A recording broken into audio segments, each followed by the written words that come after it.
In this question, if a matrix has 24 elements, what are possible orders it can have?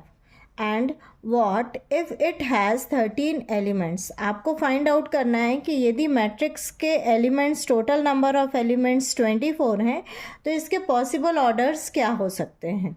ठीक है, कभी भी इस तरह का क्वेश्चन आए तो सबसे पहले आपको जितनी भी एलिमेंट्स दिए हुए हैं उनको आपको पॉसिबल फैक्टर्स के फॉर्म में ब्रेक करना है। क्यों? क्योंकि मालूम है कि जो मैट्रिक्स का ऑर्डर होता है वो होता है m क्रॉस n का, where m is number of rows होते हैं और n means number of columns होते हैं। ठीक है, नंबर ऑफ कॉलम्स होते हैं और जब इनको मल्टीप्लाई करते हैं तो हमें टोटल नंबर ऑफ एलिमेंट्स मिलते हैं। मीन्स m इंटू n कर दोगे तो आपको टोटल नंबर ऑफ एलिमेंट्स मिल जाएंगे। इसका मतलब ये है कि यदि एलिमेंट्स दिए हुए हैं तो आपको इसको क्या करना है, पॉसिबल फैक्टर्स के फॉर्म में ब्रेक करना है। तो 24 को हम किन फैक्टर्स के फॉर्म में ब्रेक कर सकते हैं?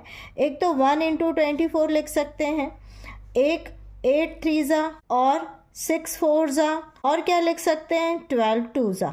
ठीक है, अब नंबर ऑफ रोज और नंबर ऑफ कॉलम्स के फॉर्म में दिया हुआ है, मतलब ये m क्रॉस n का मैट्रिक्स हो गया। ये यहाँ पर 1 रो है और 24 कॉलम्स है। यदि इसको हम रिवर्स कर दें तो 24 रोज और 1 कॉलम हो जाएगा। Similarly we can write it 3 into 8 और क्या लिख सकते हो, 4 इंटू 6 और क्या लिख सकते हैं, 2 इंटू 12। तो these are possible orders of the matrix whose elements are 24।